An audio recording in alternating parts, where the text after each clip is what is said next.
ನಮಸ್ತೆ ಫ್ರೆಂಡ್ಸ್, ಎಲ್ರಿಗೂ ಶುಭೋದಯ. ನಾನು Mahesh S, state accountant audit department. ಪ್ರಸ್ತುತ ಈ ಒಂದು ರಾಜ್ಯ ಲೆಕ್ಕ ಪರಿಶೋಧನೆ ಮತ್ತು ಲೆಕ್ಕಪತ್ರ ಇಲಾಖೆಯಲ್ಲಿ ಬಿ ಗ್ರೂಪ್ನ ಅಧಿಕಾರಿಯಾಗಿ ಕೆಲಸ ಮಾಡ್ತಾ ಇದ್ದೇನೆ. ಇವತ್ತಿನಿಂದ ಪ್ರಜಾವಾಣಿ ಪತ್ರಿಕೆಯನ್ನು ಸ್ಪರ್ಧಾತ್ಮಕ ಪರೀಕ್ಷೆಗಳ ದೃಷ್ಟಿಯಲ್ಲಿ ಯಾವ ರೀತಿ ವಿಶ್ಲೇಷಣೆಯನ್ನು ಮಾಡಬೇಕು ಅನ್ನತಕ್ಕಂಥದ್ದನ್ನು ನಾವು ನೋಡ್ತಾ ಹೋಗೋಣ. ನೋಡಿ, ಕಾಂಪಿಟೇಟಿವ್ ಎಕ್ಸಾಮ್ಸ್ ಅಂದ ತಕ್ಷಣ ಬರೀ ಹಗಲು ರಾತ್ರಿ ಬುಕ್ ಇಟ್ಕೊಂಡು ಓದೋದಷ್ಟೇ ಅಲ್ಲ. ನನ್ನ ಪ್ರಕಾರ ಅದಕ್ಕೊಂದು ತಾಳ್ಮೆ ಇರಬೇಕು, ಸರಿಯಾದ ದಾರಿ ಗೊತ್ತಿರಬೇಕು. ಯಾಕೆ ಹೇಳ್ತಾ ಇದ್ದೀನಿ ಅಂದರೆ, ನಾನು ಕೂಡ ಈಗ ಏನೆಲ್ಲ ನೀವೆಲ್ಲ ಪ್ರಿಪ್ರೇಷನ್ ನಡೆಸ್ತಾ ಇದ್ದೀರಾ ಆ ಥರ ಒಂದು ಕೆಳ ಹಂತದಿಂದ ಬಂದವನು. ಪೊಲೀಸ್ ಕಾನ್ಸ್ಟೇಬಲ್ ಜರ್ನಿಯಿಂದ ಪ್ರಾರಂಭ ಮಾಡಿ ಆಮೇಲೆ excise guard, SDA, FDA, RSI ಅಂತ ಒಂದೊಂದೇ ಮೆಟ್ಲು ಹತ್ಕೊಂತ ಬಂದು ನಾನು UPSCಗೂ ಕೂಡ ಪ್ರಿಪ್ರೇಷನನ್ನು ಮಾಡಿ ಪ್ರೆಸೆಂಟ್ಲಿ ಸ್ಟೇಟ್ ಅಕೌಂಟೆಂಟ್ ಆಡಿಟ್ ಡಿಪಾರ್ಟ್ಮೆಂಟಲ್ಲಿ ವರ್ಕ್ ಮಾಡ್ತಾ ಇದ್ದೀನಿ. ನನ್ನ ಚಾಯ್ಸ್ ಪ್ರಕಾರ ನನಗೆ ಇಷ್ಟ ಆಗಿರತಕ್ಕಂತಹ ಒಂದು ಹುದ್ದೆಯನ್ನು ನಾನು ಮಾಡ್ತಾ ಇದ್ದೀನಿ. ಈ ನಿಟ್ಟಿನಲ್ಲಿ ಈ ಒಂದು ಕೆಳ ಹಂತದ ಎಕ್ಸಾಮ್ಸ್ನಿಂದ ಹಿಡಿದು ಒಬ್ಬ ಅಧಿಕಾರಿ ಆಗೋವರೆಗೂ ನಾನು ಏನೆಲ್ಲ ತಪ್ಪುಗಳನ್ನು ಓದೋ ಸಮಯದಲ್ಲಿ ಮಾಡಿದೆ, ಯಾವ್ಯಾವ ತಂತ್ರಗಳನ್ನು ಬಳಸಿದೆ, ಹೇಗೆ ನಾನು ಸಕ್ಸಸ್ ಆದ ಈ ಒಂದು ಎಕ್ಸಾಮ್ಸಲ್ಲಿ ಮಲ್ಟಿಪಲ್ ಎಕ್ಸಾಮ್ಸನ್ನು ಯಾವ ರೀತಿ ನಾನು ಕ್ರ್ಯಾಕ್ ಮಾಡಿದೆ ಅನ್ನೋದನ್ನು ಈ ಒಂದು ಪ್ರಚಲಿತ ಘಟನೆಗಳ ವಿಡಿಯೋ ಸರಣಿಗಳಲ್ಲಿ ನಾನು ಪ್ರತಿನಿತ್ಯ ನಿಮ್ಮೊಂದಿಗೆ ಹಂಚ್ಕೋತಾ ಹೋಗ್ತೀನಿ. ಅದೇ ರೀತಿಯಾಗಿ ನನ್ನ ಈ ಒಂದು ಸೇವೆ ಏನಿದೆ, ಸುದೀರ್ಘವಾಗಿರತಕ್ಕಂಥ ಸೇವೆ ರಾಜ್ಯ ಲೆಕ್ಕ ಪರಿಶೋಧನೆ ಮತ್ತು ಲೆಕ್ಕಪತ್ರ ಇಲಾಖೆಯಲ್ಲಿ, ನನ್ನ ಸೇವಾ ಅವಧಿಯಲ್ಲಿನ ಅನೇಕ ಘಟನೆಗಳನ್ನು ನಾನು ನಿಮ್ಮೊಂದಿಗೆ ಹಂಚ್ಕೋತಾ ಹೋಗ್ತೇನೆ. ಪ್ರಜಾವಾಣಿ ಪೇಪರನ್ನು ಬರೀ ನ್ಯೂಸ್ ಥರ ಓದೋದ್ರಲ್ಲಿ ಅರ್ಥನೇ ಇಲ್ಲ. ಎಕ್ಸಾಮ್ಸ್ ದೃಷ್ಟಿಯಿಂದ ಅದನ್ನು ಹೇಗೆ ಅನಾಲಿಸಿಸ್ ಮಾಡಬೇಕು ಅನ್ನೋದನ್ನು ನನ್ನ ಓನ್ ಎಕ್ಸ್ಪೀರಿಯನ್ಸ್ ಮೇಲೆ ನಿಮಗೆ ಸುಲಭವಾಗಿ ಹೇಳ್ಕೊಡೋದಕ್ಕೆ ನನ್ನ ಪ್ರಯತ್ನ ಪಡ್ತೇನೆ. ಈ ಒಂದು ವಿಡಿಯೋ ಸರಣಿ ನಾನು ಪ್ರಾರಂಭ ಮಾಡ್ತಾ ಇದ್ದೀನಿ ಅಂತ ಹೇಳಿದ್ರೆ, ಅದಕ್ಕೆ ಒಂದು ತುಂಬ ಪ್ರೇರಣಾತ್ಮಕವಾಗಿರ್ತಕ್ಕಂಥ ಒಬ್ಬ ಮನುಷ್ಯ ಇದ್ದಾರೆ. ಅದರಲ್ಲಿ ನಾನು ಅದರ ಬಗ್ಗೆ ಹೇಳಬೇಕು ಅಂತ ಹೇಳಿದ್ರೆ, ನನ್ನ ಇಡೀ ಒಂದು ಜರ್ನಿಯಲ್ಲಿ ನಾನು ನಂಬಿರ್ತಕ್ಕಂಥ ಒಂದು ಮಾತು ಏನಪ್ಪ ಅಂದರೆ, ನಾವು ಗೆಲ್ಲೋವರೆಗೂ ನಮ್ಮ ಹಾದಿ ತುಂಬ ಸೈಲೆಂಟ್ ಆಗಿರಬೇಕು, ಅಂದರೆ ಶಾಂತ ಮಾರ್ಗದಲ್ಲಿ ಇರಬೇಕು. ನಾನೇನು ಹೇಳೋಕ್ಕೆ ಹೊರಟಿದ್ದೀನಿ ಅಂದರೆ, ತನ್ನ ಹಾರ್ಡ್ ವರ್ಕ್ ಮುಖಾಂತರ ಹಾಗೆ ತನ್ನ ಸ್ಮಾರ್ಟ್ ವರ್ಕ್ ಮುಖಾಂತರ ಪೊಲೀಸ್ ಸಬ್ ಇನ್ಸ್ಪೆಕ್ಟರ್ ಹುದ್ದೆಯಿಂದ ಇವತ್ತು ಇಡೀ ದೇಶದ ಟಫೆಸ್ಟ್ ಎಕ್ಸಾಮ್ ಆಗಿರ್ತಕ್ಕಂಥ UPSC ಪರೀಕ್ಷೆಯಲ್ಲಿ 644ನೇ ರ್ಯಾಂಕನ್ನು ತಗೊಂಡು ಇವತ್ತು ಸಾವಿರಾರು ಹುಡುಗರಿಗೆ ಗೈಡ್ ಮಾಡ್ತಾ ಇರೋ ನನ್ನ ಆತ್ಮೀಯ ಸ್ನೇಹಿತರಾಗಿರ್ತಕ್ಕಂಥ ಶಾಂತಪ್ಪನವರು ನನಗೆ ಈ ಒಂದು ವಿಡಿಯೋ ಸರಣಿ ಶುರು ಮಾಡೋದಕ್ಕೆ ಮೇನ್ ಇನ್ಸ್ಪಿರೇಷನ್ ಅಂತೇಳಿ ಹೇಳ್ಬೋದು. ಪೊಲೀಸ್ ಕಾನ್ಸ್ಟೇಬಲಿಂದ ಹಿಡಿದು SDA, FDA ಪರೀಕ್ಷೆಗಳಿಂದ ಅದೇ ರೀತಿಯಾಗಿ ಗೆಜೆಟೆಡ್ ಆಫೀಸರ್ ಆಗೋವರೆಗೂ ನನ್ನ ಅನುಭವದ ಜೊತೆಗೆ UPSC ಮಟ್ಟದ ಒಂದು ಅನಾಲಿಸಿಸನ್ನು ಒಳಗೊಂಡಂತೆ ಪ್ರಜಾವಾಣಿ ಪತ್ರಿಕೆಯನ್ನು ಪ್ರತಿನಿತ್ಯವೂ ಸಹ ವಿಶ್ಲೇಷಣೆಯನ್ನು ಮಾಡ್ತಾ ಹೋಗೋಣ. ಖಂಡಿತ ನಾನು ಇದರಿಂದ ನಿಮ್ಮ ಒಂದು ಓದುವಂತಹ ಶೈಲಿ ಬದಲಾಗುತ್ತೆ ಅಂತೇಳಿ ನಾನು ಭಾವಿಸಿದ್ದೇನೆ. ಹಾಗಾದರೆ ಇವತ್ತಿನಿಂದ ಇವತ್ತು ದಿನಾಂಕ ಜುಲೈ 8 ಬುಧವಾರ 2026, ಇಂದಿನಿಂದ ನಾವು ಪ್ರಜಾವಾಣಿ ಪತ್ರಿಕೆಯನ್ನು ಅನಾಲಿಸಿಸ್ ಮಾಡ್ತಾ ಹೋಗೋಣ. ಪ್ರಮುಖವಾಗಿ ನೋಡೋಣ, ಮುಖಪುಟದಲ್ಲಿ ಏನಿದೆ, ಹೆಸರಿನ ಪ್ರವಾಹ 3 ಸಾವು ಅಂತೇಳಿ ಇದೆ. ಈ ಒಂದು ವಿಷಯದಲ್ಲಿ ಏನೇನಿದೆ ಇಂಪಾರ್ಟೆಂಟ್ ನೋಡೋಣ. ನೋಡಿ, ತಿರುವನಂತಪುರದಲ್ಲಿ, ಅಂದರೆ ಅದರಲ್ಲೂ ಕೂಡ ವಯನಾಡ್ ಜಿಲ್ಲೆಯ ಮೆಪ್ಪಾಡಿ ಪಂಚಾಯತಿ ವ್ಯಾಪ್ತಿಯಲ್ಲಿ ಭಾರೀ ಮಳೆ ಸುರಿದಿದ್ದು ಕಳ್ಳಾಡಿ ಬಳಿ ನಿರ್ಮಾಣ ಹಂತದಲ್ಲಿರ್ತಕ್ಕಂಥ ಸುರಂಗದ ಮೇಲೆ ಮಂಗಳವಾರ ಮಣ್ಣು ಕುಸಿತ ಉಂಟಾಗಿದೆ ಅಂತೇಳಿ ಹೇಳ್ತಾ ಇದ್ದಾರೆ. ಇಲ್ಲಿ ಮಣ್ಣು ಕುಸಿತ ಉಂಟಾಗಿರ್ತಕ್ಕಂಥದ್ದು ಯಾಕೆ? ನೋಡಿ, ಸುರಂಗದ ಮೇಲೆ ಮಂಗಳವಾರ, ಸುರಂಗದ ಅಂತ ಹೇಳಿದ್ರೆ ಇಲ್ಲಿ ಮಾನವ ನಿರ್ಮಿತ ಒಂದು ವಿಪತ್ತು ಅಂತೇಳಿ ನಾವು ಇದನ್ನು ಹೇಳಬಹುದಾಗಿದೆ. ಈ ಒಂದು ವಿಪತ್ತನ್ನು ಯಾರು ರಕ್ಷಣೆ ಮಾಡಿದ್ದಾರೆ ಅಂತ ಹೇಳಿದ್ರೆ, NDRFನವರು ಬಂದಿದ್ದಾರೆ, ಅಲ್ಲಿ ರಕ್ಷಣೆಯನ್ನು ಮಾಡಿದ್ದಾರೆ. ನಂತರ ಏನಿದೆ ಇಂಪಾರ್ಟೆಂಟು, ಮಾನವ ನಿರ್ಮಿತ ವಿಪತ್ತು ಅಂತೇಳಿ ಅಲ್ಲಿ ಯಾರು ಹೇಳ್ತಿದ್ದಾರೆ. ಯಾರು ಹೇಳ್ತಿದ್ದಾರೆ? ಕಲ್ಲಾಡಿ ಬಳಿಯ ಸುರಂಗ ನಿರ್ಮಾಣ ವೇಳೆಯ ಈ ಅವಘಡವು ಸ್ವಾಭಾವಿಕವಾಗಿ ಸಂಭವಿಸಿದ್ದಲ್ಲ, ಇದು ಮಾನವನಿಂದ ಉಂಟಾಗಿರತಕ್ಕಂಥ ವಿಪತ್ತು. ಕಾಮಗಾರಿಗಾಗಿ ಆಗಿದ ಮಣ್ಣನ್ನು ಅವೈಜ್ಞಾನಿಕ ರೀತಿಯಲ್ಲಿ ಗುಡ್ಡೆ ಹಾಕಿದ್ದೇ ವಿಪತ್ತಿಗೆ ಕಾರಣ ಅಂತೇಳಿ ಅಲ್ಲಿನ ಕೃಷಿ ಸಚಿವರೊಬ್ಬರು ಹೇಳ್ತಾ ಇದ್ದಾರೆ. ಇಲ್ಲಿ ಜಿಯೋಗ್ರಫಿಕಲ್ ಆಗಿ ನೋಡಿದರೆ ಪಶ್ಚಿಮ ಘಟ್ಟಗಳ ಪರಿಸರ ಎಷ್ಟು ಸೂಕ್ಷ್ಮ ಅನ್ನೋದು ಗೊತ್ತಾಗುತ್ತೆ. ಇಲ್ಲಿ ಮಂತ್ರಿಗಳು ಏನಂತಿದ್ದಾರೆ? ಮಾನವ ನಿರ್ಮಿತ ವಿಪತ್ತು ಅಂತೇಳಿ ಹೇಳ್ತಾ ಇದ್ದಾರೆ. ಅವ್ರು ಹೇಳದೇ ಇದ್ದರೂ ಕೂಡ ಇಲ್ಲಿ ಸುರಂಗದ ಮೇಲೆ ಉಂಟಾಗಿರ್ತಕ್ಕಂಥ ಭೂಕುಸಿತ ಅಂತೇಳಿ ಹೇಳ್ತಿದ್ದಾರೆ. ಯಾಕೆ? ಸುರಂಗವನ್ನು ಮಾಡೋದಕ್ಕೋಸ್ಕರ ಮಣ್ಣನ್ನು ಎತ್ತಿದ್ದಾರೆ. ಅದು ಏನಾಗಿದೆ, ಸಾಯಿಲ್ ಸ್ಟೆಬಿಲಿಟಿ ಕಡಿಮೆ ಆಗಿಬಿಟ್ಟು ಫುಲ್ ಭೂಕುಸಿತ ಉಂಟಾಗಿದೆ. ಈ ಟಾಪಿಕ್ನ ಬಗ್ಗೆ ಹೇಳೋದಾದರೆ, ಮೇನ್ಸ್ ಆನ್ಸರ್ ರೈಟಿಂಗ್ನಲ್ಲಿ ನೀವು ಉದಾಹರಣೆಗೆ GS3 ಅಲ್ಲಿ ಡಿಸಾಸ್ಟರ್ ಮ್ಯಾನೇಜ್ಮೆಂಟ್ನಲ್ಲಿ ಉತ್ತರ ಬರೆಯುವಾಗ ಅನ್ಸೈಂಟಿಫಿಕ್ ಇನ್ಫ್ರಾಸ್ಟ್ರಕ್ಚರ್ ಪ್ರಾಜೆಕ್ಟ್ಸ್ ಹೇಗೆ ಭೂ ಕುಸಿತಕ್ಕೆ ಕಾರಣ ಆಗುತ್ತೆ ಅನ್ನೋದನ್ನು, ಈ ಒಂದು ವಯನಾಡ್ ಘಟನೆ ಇದೆಯಲ್ಲ, ಇದನ್ನು ಕೇಸ್ ಸ್ಟಡಿಯಾಗಿ ಬರೀಬಹುದು. ಮಾನವ ನಿರ್ಮಿತ ವಿಪತ್ತು ಯಾವ ರೀತಿ ಉಂಟಾಯಿತು ಅನ್ನೋದನ್ನು. ಅದೇ ರೀತಿಯಾಗಿ ಪಶ್ಚಿಮ ಘಟ್ಟಗಳು ಅಂದ ತಕ್ಷಣ ನಮಗೆ 2 ಕಮಿಟಿಗಳು ನಮ್ಮ ಕಣ್ಣ ಮುಂದೆ ಬಂದುಬಿಡಬೇಕು. ಅವು ಯಾವ್ಯಾವ ಕಮಿಟಿಗಳು ಅಂತ ಹೇಳಿದ್ರೆ, ಒಂದು ಮಾಧವ್ ಗಾಡ್ಗಿಲ್ ಕಮಿಟಿ,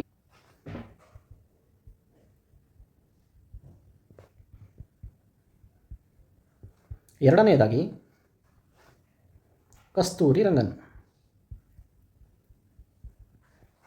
ಈ 2 ಕಮಿಟಿಗಳು ಸಹ ಪಶ್ಚಿಮ ಘಟ್ಟಗಳ ರಕ್ಷಣೆ ಬಗ್ಗೆ ಏನು ಹೇಳಿವೆ, ಯಾಕೆ ಸರ್ಕಾರಗಳು ಇದನ್ನು ಜಾರಿ ಮಾಡ್ತಾ ಇಲ್ಲ ಅನ್ನೋದು ಇಂಟರ್ವ್ಯೂನಲ್ಲಿ ಅಥವಾ ಮೇನ್ಸ್ನಲ್ಲಿ ದೊಡ್ಡ ಕ್ವಶನ್ ಆಗಬಹುದು, ಅಥವಾ ನಮಗೆ ಪ್ರಿಲಿಮ್ಸ್ನಲ್ಲಿಯೂ ಸಹ ಕೇಳ್ತಕ್ಕಂತಹ ಚಾನ್ಸಸ್ ತುಂಬಾ ಇರ್ತವೆ. ಇನ್ನೂ ಒಂದು ಹೆಜ್ಜೆ ಮುಂದೆ ಹೋಗಿ ನೀವು ಮುಖ್ಯ ಪರೀಕ್ಷೆ ಬರೀಬೇಕಾದ್ರೆ ನಿಮ್ಮ ಆನ್ಸರ್ ರೈಟಿಂಗ್ನಲ್ಲಿ ಈ ಮಣ್ಣು ಪ್ರವಾಹಕ್ಕೆ ಅಂದರೆ ಈ ಒಂದು ಭೂಕುಸಿತ ಏನಿದೆ ಇದಕ್ಕೆ ಈ ರಿಪೋರ್ಟ್ಗಳನ್ನು ಅಂದರೆ ಮಾಧವ್ ಗಾಡ್ಗಿಳಾಗಿರ್ಬೋದು ಅಥವಾ ಕಸ್ತೂರಿ ರಂಗನ್ ಆಗಿರ್ಬೋದು ಇವರ ವರದಿಗಳನ್ನು ಇಂಪ್ಲಿಮೆಂಟ್ ಮಾಡದೇ ಇರೋದೇ ಒಂದು ಮೇನ್ ರೀಸನ್ ಅಂತ ನೀವು ಬೇಕಾದ್ರೆ ಆರ್ಗ್ಯೂ ಮಾಡಬಹುದು ಅಲ್ಲಿ. ಇನ್ನು ನಂತರದಲ್ಲಿ ಈ ರೀತಿಯಾಗಿರ್ತಕ್ಕಂತಹ ಪ್ರಾಕೃತಿಕ ವಿಕೋಪಗಳು ಸಂಭವಿಸಿದಾಗ ಯಾರು ಇದರ ನೆರವಿಗೆ ಬರ್ತಾರೆ ಅಂತ ಹೇಳಿದ್ರೆ ಈಗಾಗಲೇ ಹೇಳಿದ್ದೇನೆ NDRF ಅಂತೇಳಿ, ನ್ಯಾಷನಲ್ ಡಿಸಾಸ್ಟರ್ ರೆಸ್ಪಾನ್ಸ್ ಫೋರ್ಸ್ ಅಂತೇಳಿ. ಸೊ ಇವರು ನೆರವಿಗೆ ಬರ್ತಾರೆ. ಸೊ ಈ ಒಂದು NDRF ಯಾವ ಒಂದು ಮಿನಿಸ್ಟ್ರಿ ಕೆಳಗಡೆ ಬರುತ್ತೆ ಅಂತ ಹೇಳಿದ್ರೆ ಹೋಮ್ ಮಿನಿಸ್ಟ್ರಿ ಅಂಡರಲ್ಲಿ ಬರುತ್ತೆ. ಇದನ್ನು ನೆನಪಲ್ಲಿ ಇಟ್ಕೊಳ್ಳಿ. ಸೊ ಈ ಒಂದು ವಿಷಯದಲ್ಲಿ ನಾವು ನೆನಪಿಟ್ಕೊಳ್ಬೇಕಾಗಿರ್ತಕ್ಕಂಥದ್ದು ಘಟನೆಯಲ್ಲಿ ವಯನಾಡಲ್ಲಾಗಿದೆ, ಎಲ್ಲ ಮೆಪ್ಪಾಡಿ ಹತ್ರ. ಖಂಡಿತ ವಯನಾಡಲ್ಲಿ ಯಾವ ಜಿಲ್ಲೆಯಲ್ಲಾಗಿದೆ, ಯಾವ ಸ್ಥಳದಲ್ಲಿ ಖಂಡಿತ ಕೇಳೋದಿಲ್ಲ. ಇಲ್ಲಿ ಮಣ್ಣು ಕುಸಿತ ಯಾಕಾಯಿತು ಈ ಥರ ಕೇಳ್ತಾರೆ. ಇಲ್ಲಿ ಕಾರಣ ಏನು ಅಂತ ಹೇಳಿದ್ರೆ ಅತಿಯಾದ ಮಳೆಯಾಗಿದೆ ಮತ್ತು ಅನ್ಸೈಂಟಿಫಿಕ್ ಒಂದು ಸುರಂಗ ನಿರ್ಮಾಣ ಕಾಮಗಾರಿಯಿಂದ ಆಗಿದೆ ಅಂತ ಹೇಳಿ ಹೇಳ್ಬೋದು. ಆ್ಯಂಡ್ ಮ್ಯಾನ್ ಮೇಡ್ ಅಂತ ಕೂಡ ನಾವು ಖಂಡಿತವಾಗಿ ಹೇಳ್ಬೋದು. ಇದು ಸೊ ಜಿಯೋಗ್ರಫಿಗೆ ಇದನ್ನು ಲಿಂಕ್ ಮಾಡಬೇಕಾಗುತ್ತೆ, ಲಿಂಕ್ ಮಾಡಿ ನಾವು ಇದನ್ನು ಓದ್ಕೋಬೇಕಾಗುತ್ತೆ. ಸೊ ನಂತರದಲ್ಲಿ ಇಲ್ಲೊಂದು ಜಲಾಶಯಗಳಿಗೆ ಒಳ ಹರಿವು ಹೆಚ್ಚಳ ಅಂತೇಳಿ ಒಂದು ನ್ಯೂಸ್ ಇದೆ. ಏನು ನೋಡಿ, ಮಡಿಕೇರಿ ಆಗುಂಬೆ ಸೇರಿದಂತೆ ರಾಜ್ಯದ ಮಲೆನಾಡು ಮತ್ತು ಉತ್ತರ ಒಳನಾಡಿನ ಕೆಲ ಜಿಲ್ಲೆಗಳಲ್ಲಿ ಮುಂಗಾರು ಚುರುಕಾಗಿದ್ದು ಮಂಗಳವಾರವೂ ಕೆಲವು ಬಿರುಸಿನ ಮಳೆಯಾಗಿದೆ. ಸೊ ಅತಿಯಾಗಿ ಮಳೆ ಆಗ್ತಾ ಇರ್ತಕ್ಕಂಥದ್ದನ್ನ ಇಲ್ಲಿ ಉಲ್ಲೇಖ ಮಾಡಿದ್ದಾರೆ. ಕೊಡಗು ಜಿಲ್ಲೆಯಲ್ಲಿ ಭಾರಿ ಮಳೆಯಾಗಿದೆ ಅಂತ ಹೇಳಿ ಹೇಳ್ತಿದ್ದಾರೆ. ಭಾಗಮಂಡಲದಲ್ಲಿ 24 ತಾಸಿಗೂ ಹೆಚ್ಚು ನಿರಂತರವಾಗಿ ಬಿರುಸಿನ ಮಳೆ ಸುರಿದಿದೆ ಅಂತ ಹೇಳ್ತಿದ್ದಾರೆ. ಮೊದಲ ಬಾರಿಗೆ ತ್ರಿವೇಣಿ ಭರ್ತಿಯಾಗಿದೆ ಅಂತೇಳಿ ಹೇಳ್ತಿದ್ದಾರೆ, ತ್ರಿವೇಣಿ ಸಂಗಮ. ಸೊ ಈ ಟಾಪಿಕ್ನಲ್ಲಿ ನೋಡೋದಾದರೆ ನಮಗೆ ಪ್ರಿಲಿಮ್ಸ್ ಓರಿಯೆಂಟೆಡ್ ಆಗಿ ಆಗುಂಬೆ. ಸೊ ಇಲ್ಲಿ ಅತಿ ಹೆಚ್ಚು ಮಳೆ ಆಗಿರ್ತಕ್ಕಂಥದ್ದು ಇಲ್ಲಿ ಹೇಳಿದ್ದಾರೆ ಆಗುಂಬೆಯಲ್ಲಿ. ಸೊ ಆಗುಂಬೆನ ಏನಂತ ಕರೀತಾ ಇದ್ದಾರೆ, ಇದನ್ನು ದಕ್ಷಿಣದ ಚಿರಾಪುಂಜಿ ಅಂತ ಹೇಳಿ ಕರೀತಾರೆ. ಆಗುಂಬೆಯನ್ನು ದಕ್ಷಿಣದ ಚಿರಾಪುಂಜಿ, ಆಗುಂಬೆಯನ್ನು ದಕ್ಷಿಣದ ಚಿರಾಪುಂಜಿ ಅಂತೇಳಿ ಕರಿತೀವಿ. ಸೊ ನೆಕ್ಸ್ಟ್ ಭಾಗಮಂಡಲದ ಉಲ್ಲೇಖ ಮಾಡಿದ್ದಾರೆ ಇಲ್ಲಿ, ಭಾಗಮಂಡಲ. ಸೊ ಯಾಕೆ ಇದು ಇಂಪಾರ್ಟೆಂಟ್ ಭಾಗಮಂಡಲ? ಇಲ್ಲಿ ತ್ರಿವೇಣಿ ಸಂಗಮ ಇದೆ, ಮರಿಬೇಡಿ. ಭಾಗಮಂಡಲದಲ್ಲಿ ತ್ರಿವೇಣಿ ಸಂಗಮ ಇದೆ. ಅದೇ ರೀತಿಯಾಗಿ ಹೇಳ್ತಾರೆ, ಭದ್ರಾ ಜಲಾಶಯದ ಒಳ ಹರಿವು ಒಂದೇ ದಿನದಲ್ಲಿ ದುಪ್ಪಟ್ಟಾಗಿದೆಯಂತೆ. ಜಲಾಶಯದ ನೀರಿನ ಮಟ್ಟ ಒಂದೇ ದಿನದಲ್ಲಿ 1 ಅಡಿಯಷ್ಟು ಏರಿಕೆ ಕಂಡಿದೆ. ಸೊ ಇಲ್ಲಿ ಡ್ಯಾಮ್ಸು ಮತ್ತು ರಿವರ್ಸ್ ಅನ್ನು ನೋಡೋದಾದರೆ ಭದ್ರಾ ಮತ್ತು ಲಿಂಗನಮಕ್ಕಿ ಜಲಾಶಯಗಳ ಮಟ್ಟ ಜಾಸ್ತಿ ಆಗಿದೆ. ಸೊ ನೀವು ಕೂಡ ಮ್ಯಾಪನ್ನು ತೆಗೆದು ಶರಾವತಿ ರಿವರು ಮತ್ತು ಭದ್ರಾ ರಿವರ್ಸ್ ಏನಿದೆ ಇದರ ಆರ್ಜಿನ್ ಎಲ್ಲಾಗುತ್ತೆ ಅಂತ ಇವತ್ತೇ ಚೆಕ್ ಮಾಡಿ. ಇದನ್ನೇ ಸ್ಟ್ಯಾಟಿಕ್ ಜಿಕೆಗೆ ಲಿಂಕ್ ಮಾಡೋದು ಅಂತ ಹೇಳಿ ಕರೀದು ಅಷ್ಟೇ, ಇನ್ನೇನು ಇಲ್ಲ. ಕರೆಂಟ್ ಅಫೇರ್ಸನ್ನು ನಮಗೇನು ದಿನನಿತ್ಯದ ಪತ್ರಿಕೆಯಲ್ಲಿ ಬರುತ್ತೆ ಆ ಒಂದು ವಿಚಾರವನ್ನು ನಾವು ನೇರವಾಗಿ ಸ್ಟ್ಯಾಟಿಕ್ ಪೋರ್ಷನ್ಗೆ ನಾವು ಲಿಂಕ್ ಮಾಡಿ ಓದ್ತೀವಲ್ಲ, ಅದನ್ನೇ ಸ್ವಲ್ಪ ಸ್ಟ್ರಾಂಗ್ ಆಗಿ ಸ್ಟ್ರಾಟಜಿ ಯೂಸ್ ಮಾಡಿ ಓದೋದನ್ನು ನಾವು ಸ್ಟ್ಯಾಟಿಕ್ ಲಿಂಕ್ ಅಂತೇಳಿ ಕರಿತೀವಿ ಅಷ್ಟೇ. ನೋಡಿ ಸ್ನೇಹಿತರೆ, ಸೊ ಈ ಒಂದು ಟಾಪಿಕಲ್ಲಿ ಇಷ್ಟೇ, ಬರೀ 3 ಜನ ಸತ್ರು ಅನ್ನೋದು ನಮಗೆ ಬೇಕಾಗಿಲ್ಲ. ಅದು ಯಾಕಾಯಿತು, ಅದನ್ನು ತಡೆಯೋಕ್ಕೆ ನಮ್ಮ ಸಂವಿಧಾನ ಮತ್ತು ಕಾನೂನಿನಲ್ಲಿ ಏನೇನಿದೆ ಅನ್ನೋದು ನಮಗೆ ಮುಖ್ಯ ಅಷ್ಟೇ, ಇನ್ನೇನು ಇಲ್ಲ.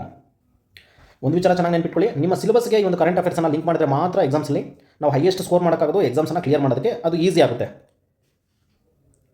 ಸೊ ಅದರಿಂದಾಗಿ ಈ ಒಂದು ಪಶ್ಚಿಮ ಘಟ್ಟಗಳೇನಿದೆ ಇದ್ರ ಬಗ್ಗೆ ಇವತ್ತೇ ನಿಮ್ಮ ಸ್ಟಾರ್ಟಿಂಗ್ ಪೋರ್ಷನ್ ಏನಿದೆ ಸಿಲೆಬಸ್ಸಲ್ಲಿ ಅದನ್ನು ಇವತ್ತೇ ಒಂದು ಸಲ ಓಪನ್ ಮಾಡಿಬಿಟ್ಟು ನೀವು ರಿವೈಸ್ ಮಾಡ್ಕೊಳ್ಳೋದು ಉತ್ತಮ. ಸೊ ನಂತರದ ಪ್ರಮುಖ ಪರೀಕ್ಷಾ ದೃಷ್ಟಿಯಿಂದ ಏನೆಲ್ಲ ಇಂಪಾರ್ಟೆಂಟ್ ಇದೆ ನೋಡ್ತಾ ಬರೋಣ. ಏನು ಇಂಪಾರ್ಟೆಂಟ್ ಇಲ್ಲ.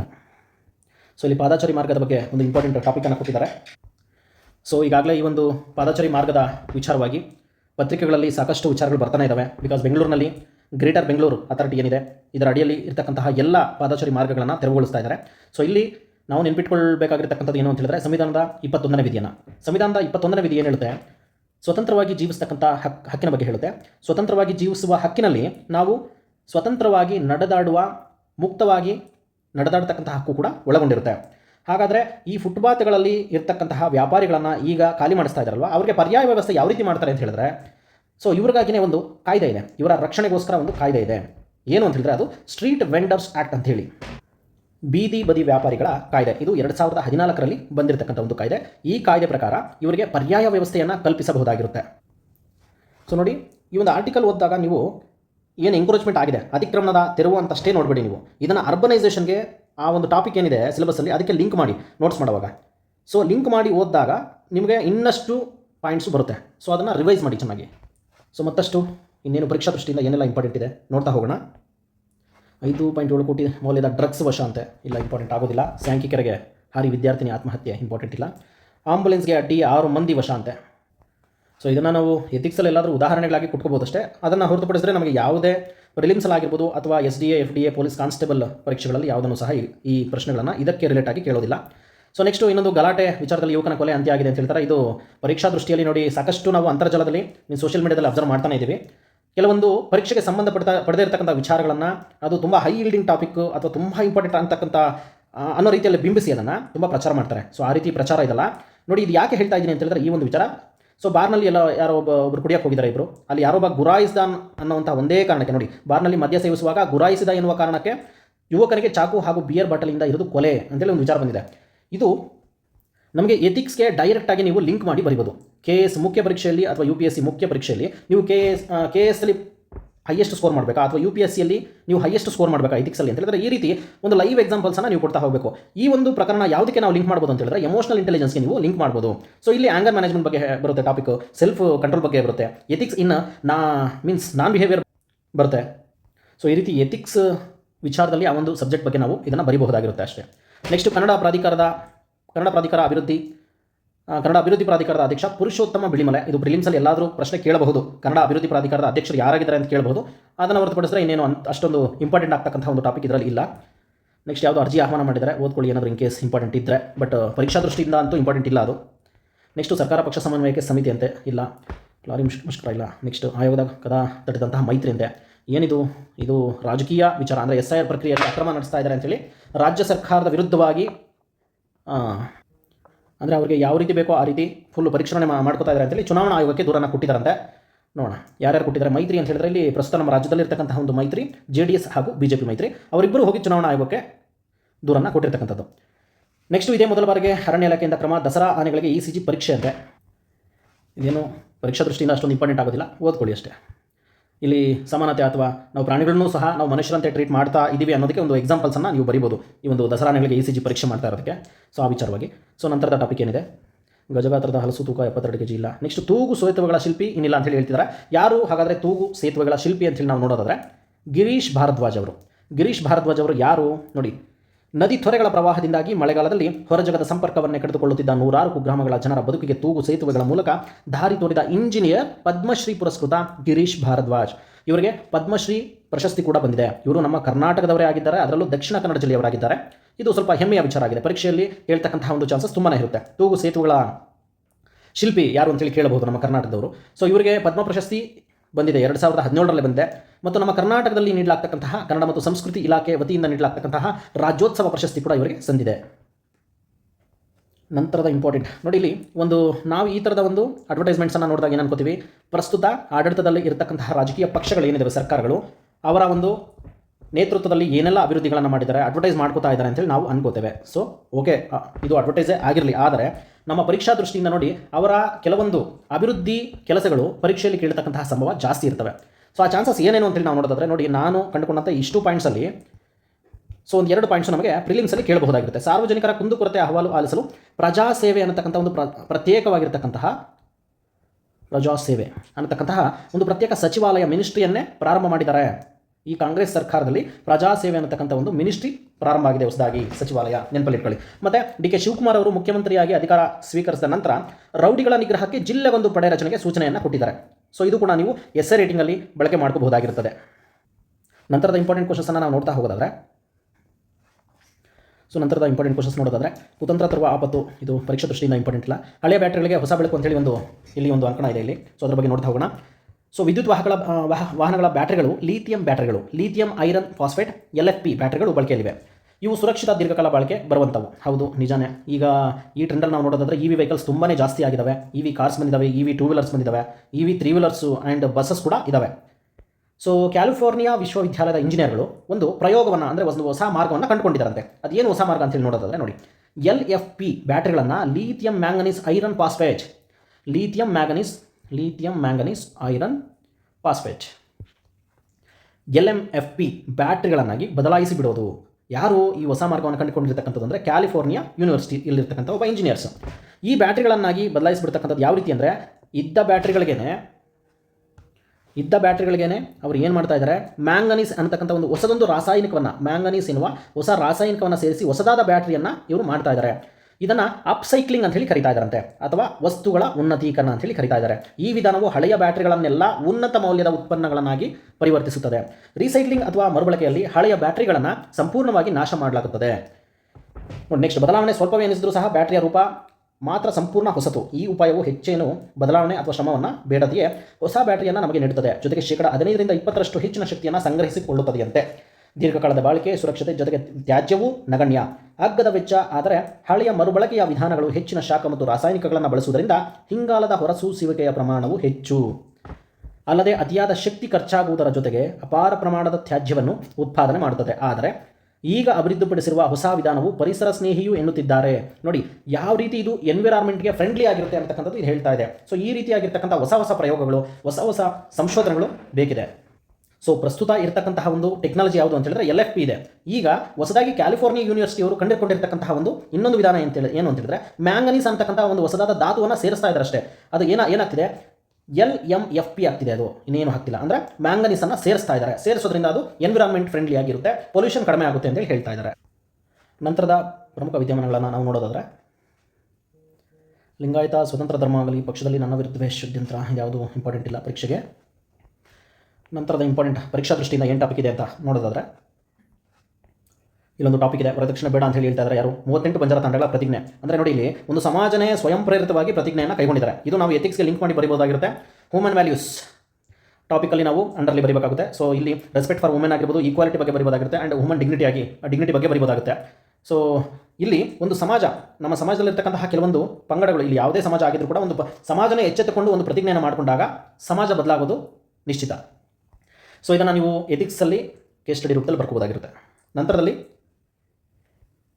ಮಾಹಿತಿ ಪರಿಶೀಲನೆ ತಂದ ಗೊಂದಲ, ಗೃಹ ಜ್ಯೋತಿಗೆ ಪಾರದರ್ಶಕತೆ ಅಗತ್ಯ ಅಂತೆ. ನೋಡಿ, ಗೃಹ ಜ್ಯೋತಿ ಅಂದರೆ ಏನು? ಕರ್ನಾಟಕ ರಾಜ್ಯ ಸರ್ಕಾರದಲ್ಲಿ 5 ರೀತಿಯಾಗಿರ್ತಕ್ಕಂಥ ಒಂದು ಗ್ಯಾರಂಟಿ ಯೋಜನೆಗಳಿದ್ದಾವೆ. ಸೊ ಇದರಲ್ಲಿ ಮೊದಲನೇದಾಗಿ ಗೃಹ ಜ್ಯೋತಿ ಇದೆ. ಗೃಹ ಜ್ಯೋತಿಯಲ್ಲಿ ಉಚಿತವಾಗಿ 200 ಯೂನಿಟ್ಗಳವರೆಗೆ ಉಚಿತವಾಗಿ ವಿದ್ಯುತ್ತನ್ನು ನೀಡಲಾಗ್ತಾ ಇದೆ.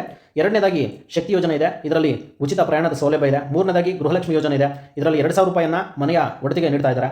ನಾಲ್ಕನೇದಾಗಿ ಅನ್ನಭಾಗ್ಯ ಯೋಜನೆ ಇದೆ, 10 kg ಆಹಾರ ಧಾನ್ಯಗಳನ್ನು ಕೊಡಲಾಗುತ್ತೆ ಅಕ್ಕಿಯನ್ನು, ಅದರಲ್ಲಿ 5 kg ಕೇಂದ್ರ ಪುರಸ್ಕೃತ, ಇನ್ನು 5 kg ರಾಜ್ಯ ಪುರಸ್ಕೃತ. ಸೊ ಈ 5 kg ಏನಿದೆ ಇದು ಅನ್ನಭಾಗ್ಯದ ಯೋಜನೆ ಅಡಿಯಲ್ಲಿ ನೀಡ್ತಾ ಇರತಕ್ಕಂಥದ್ದು.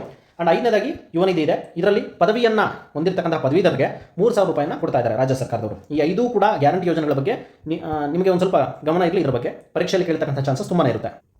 ಇನ್ನು ಇಲ್ಲೊಂದು ಅಂಕಣ ಇದೆ, ಏನು ಅಂಕಣ ಅಂತ ನಾವು ನೋಡೋದಾದರೆ, ಸೊ ಮಳೆ ಬಗ್ಗೆ ಒಂದು ಅಂಕಣವನ್ನು ಬರೆದಿದ್ದಾರೆ. ಇಲ್ಲಿ ಏನೇನು ಆಗುತ್ತೆ ಏನು ಅಂತೇಳಿ ಇಲ್ಲಿ ಬರೆದಿರ್ತಕ್ಕಂಥವ್ರು ನೋಡಿ, ಒಬ್ಬ ಸುಪ್ರೀಂ ಕೋರ್ಟ್ನ ವಕೀಲರು, ಲೇಖಕ ಏನಿದ್ದಾರೆ ಸುಪ್ರೀಂ ಕೋರ್ಟ್ನ ವಕೀಲರು. ಸೊ ಹಾಗಾಗಿ ಈ ಒಂದು ಅಂಕಣದಲ್ಲಿ ಅತಿ ಹೆಚ್ಚಿನ ರೀತಿಯಾಗಿರ್ತಕ್ಕಂತಹ ಕಾಯ್ದೆಗಳು, ನಿಯಮಗಳು, ಆ ಕ್ಲಾಸಸ್ ಏನಿದೆ ಪ್ರತಿಯೊಂದನ್ನು ಸಹ ಬರೆದಿದ್ದಾರೆ.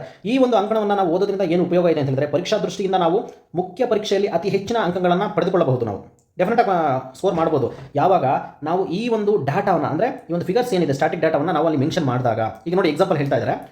ಇನ್ನೊಂದು ಮುಖ್ಯವಾದ ಸಂಗತಿ ಅಂದರೆ ಕರ್ನಾಟಕ ಮಹಾನಗರ ಪಾಲಿಕೆಗಳ ಅಧಿನಿಯಮ 1976 ಸೆಕ್ಷನ್ 295A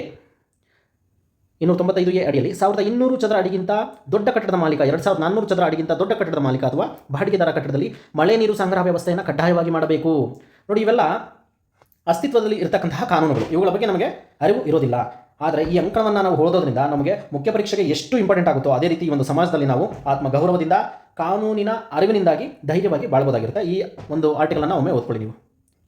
ನೆಕ್ಸ್ಟ್ ಇನ್ನೇನು ಇಂಪಾರ್ಟೆಂಟ್ ಇದೆ, ಫುಟ್ಬಾಲ್ ಜ್ಞಾನೋದಯ ಅಂತ ಹೇಳ್ತಿದ್ದಾರೆ. ಟ್ರಂಪ್ ಮಧ್ಯಪ್ರವೇಶದ ಮೂಲಕ ಅಮೆರಿಕ ಆಟಗಾರನಿಗೆ ತೋರಿಸಲಾಗಿದ್ದ ರೆಡ್ ಕಾರ್ಡ್ ರದ್ದಾಯಿತು. ಆದರೂ ಬೆಲ್ಜಿಯಂನ ವಿರುದ್ಧ ಅಮೆರಿಕ 4-1 ಗೋಲುಗಳ ಅಂತರದಲ್ಲಿ ಸೋಲನ್ನು ಅನುಭವಿಸಿತು. ಈ ಘಟನೆಯ ನೀತಿ ನಿಯಮಗಳನ್ನು ಬಗ್ಗಿಸಬಹುದು, ಆದರೆ ಜಯವನ್ನು ಕೃತಕವಾಗಿ ಸೃಷ್ಟಿಸಲು ಸಾಧ್ಯವಿಲ್ಲ ಅಂತ ಹೇಳ್ತಿದ್ದಾರೆ. ಸೊ ಇದಕ್ಕೆ ಲಿಂಕ್ ಮಾಡಿ ಹೇಳೋದಾದರೆ ನೋಡಿ, ಸಾಕಷ್ಟು ಕರ್ನಾಟಕದಲ್ಲಿ ಇರತಕ್ಕಂತಹ ಸ್ಪರ್ಧಾರ್ಥಿಗಳು, ಅಭ್ಯರ್ಥಿಗಳು ಏನಿದ್ದಾರೆ ಅವರು ಪ್ರತಿನಿತ್ಯ ಅಂದರೆ ಒಂದು 100% ಜನದಲ್ಲಿ ನನ್ನ ಪ್ರಕಾರ ಗೆಸ್ಸಿಂಗ್ ಒಂದು 50ರಷ್ಟು ಜನಕ್ಕೆ, ಅಂದರೆ 50ರಷ್ಟು ಅಭ್ಯರ್ಥಿಗಳಿಗೆ ಒಂದು ಪ್ರಿಜುಡೈಸ್ ಇರುತ್ತೆ. ನಮಗೆ ಈ ಗೌರ್ಮೆಂಟ್ ಜಾಬ್ಗೆ ಅಪ್ಲೈ ಮಾಡ್ತಾ ಇದ್ದೀವಿ, ನಮಗೆ ಸಿಗುತ್ತಾ ಇಲ್ವಾ, ಎಲ್ಲ ಡೀಲಿಂಗ್ ಅಂತೆ, ಅಷ್ಟು ದುಡ್ಡಿಗೆ ಸೇಲ್ ಆಗ್ತಿದೆ ಅಂತೆ, ಇಷ್ಟು ದುಡ್ಡಿಗೆ ಸೇಲ್ ಆಗ್ತಿದೆ ಅಂತೆ. ಎಸ್ ಅಫ್ಕೋರ್ಸ್ ಅದು ಸೇಲ್ ಆಗ್ತಿದೆಯೋ ಇಲ್ವೋ ಸೆಕೆಂಡ್ರಿ. ನನ್ನ ಪ್ರಕಾರ ಒಬ್ಬ ಸಾರ್ವಜನಿಕ ಅಧಿಕಾರಿಯಾಗಿ ನಾನು ಹೇಳ್ತಾ ಇದ್ದೀನಿ ಮುಕ್ತವಾಗಿ, ಯಾವ ಜಾಬ್ಗಳು ಸಹ ಸೇಲ್ ಆಗೋದಿಲ್ಲ. ಅದು ನಿಮ್ಮ ಒಂದು ಪ್ರಿಜುಡೈಸ್ ಅಷ್ಟೇ ಅದು.